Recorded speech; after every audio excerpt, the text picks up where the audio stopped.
Akon easy family అందరికీ welcome అండి. ఈరోజు మనం చెప్పుకుపోయే topic making of Indian constitution. ఇండియాకి కాన్స్టిట్యూషన్ జస్ట్ ఒక డాక్యుమెంట్ కాదండి, it's the results of long struggle.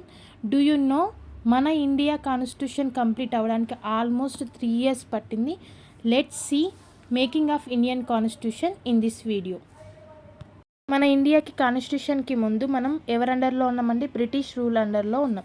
So British రూల్లో మన కంట్రీకి ఫ్రీడమ్ లేదు. సో ఇండిపెండెంట్ ఇండియాకి ఓన్ రూల్స్ కావాలి అని స్ట్రాంగ్ నీడ్ అనేది వచ్చింది.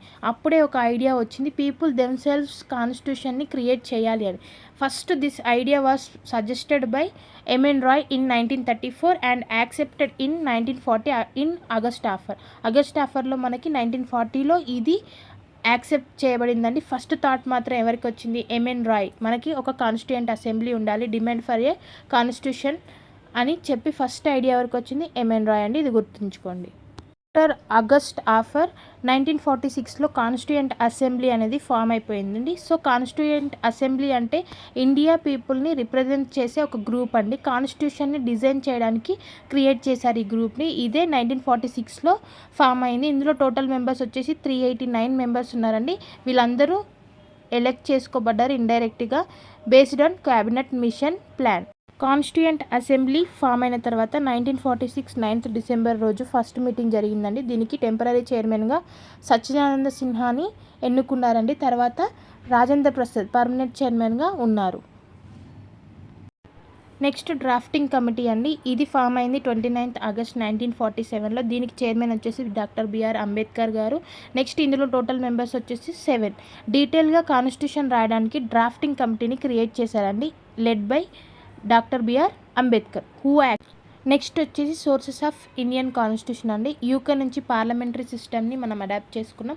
నెక్స్ట్ యుఎస్ఏ నుంచి ఫండమెంటల్ రైట్స్ని అడాప్ట్ చేసుకున్నాం. ఐర్లాండ్ నుంచి డైరెక్టివ్ ప్రిన్సిపల్స్ అడాప్ట్ చేసుకున్నాం. కెనడా నుంచి ఫెడరల్ సిస్టమ్ని మనం అడాప్ట్ చేసుకున్నాం అండి. ఇవన్నీ సోర్సెస్ అండి ఇండియన్ కాన్స్టిట్యూషన్కి. మనది లాంగెస్ట్ లెంతియెస్ట్ రిటర్న్ కాన్స్టిట్యూషన్ కాబట్టి చాలా సోర్సెస్ని మనం తీసుకున్నాం. అందులో main important UK, USA, Ireland, Canada వంటి దాంట్లో నుంచి main parliament, fundamental rights, directive principle, federal సిస్టమ్స్ని మనం అడాప్ట్ చేసుకోవడం జరిగిందండి.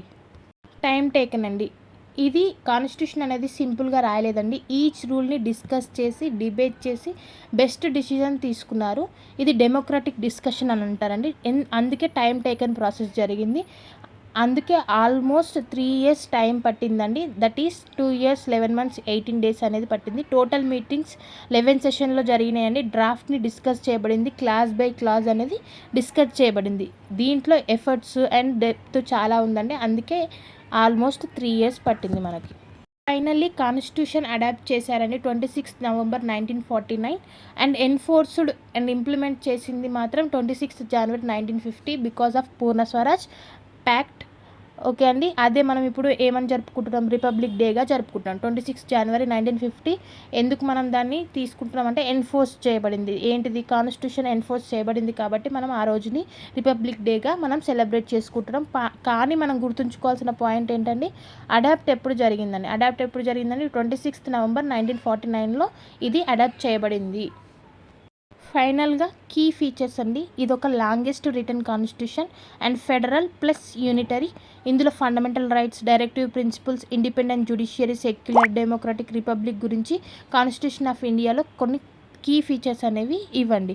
Secular democratic republic, Indian independent judiciary, directive principles అంటే ఏంటి, ఫండమెంటల్ రైట్స్ ఎన్ని ఉన్నాయి, ఫెడరల్ ఏంటి, యూనిటరీ ఏంటి, లాంగెస్ట్ రిటర్న్ అండి. ఇది మన లెంతియెస్ట్ రిటర్న్ కాన్స్టిట్యూషన్. మనం ఎన్ని ఇయర్స్ పట్టింది దీనికి రాయడానికి? Almost 3 years. That is nothing but 2 years 11 months 18 days పట్టిందండి. ఇవన్నీ కీ ఫీచర్స్ అండి. సో మనకు అర్థం కావాల్సింది ఏంటండి? కాన్స్టిట్యూషన్ అంటే మన కంట్రీ ఎలా రన్ అవ్వాలి, మన రైట్స్ ఏంటి, మన డ్యూటీస్ ఏంటి అని చెప్పే ఒక గైడ్ లాంటిది. Indian constitution is back bone of democracy అండి. ఖచ్చితంగా డెమోక్రసీ ఇప్పుడు ఇలా ఉంది అంటే ఖచ్చితంగా దానికి కారణం ఇండియన్ కాన్స్టిట్యూషన్ అండి. ఇది కాన్స్టిట్యూయెంట్ అసెంబ్లీలో మాట్లాడుకొని చర్చించుకొని మనకు ఇండియన్ కాన్స్టిట్యూషన్ అనేది చేయబడింది. ఇది మనం ఎప్పుడు ఎన్ఫోర్స్ జరిగిందండి? 26th January 1950లో రిపబ్లిక్ డేగా సెలబ్రేట్ చేసుకుంటున్నాం అండి ఇప్పుడు. Thank you for watching this video అండి. Please like, share and subscribe to this channel. జై హింద్ అండి.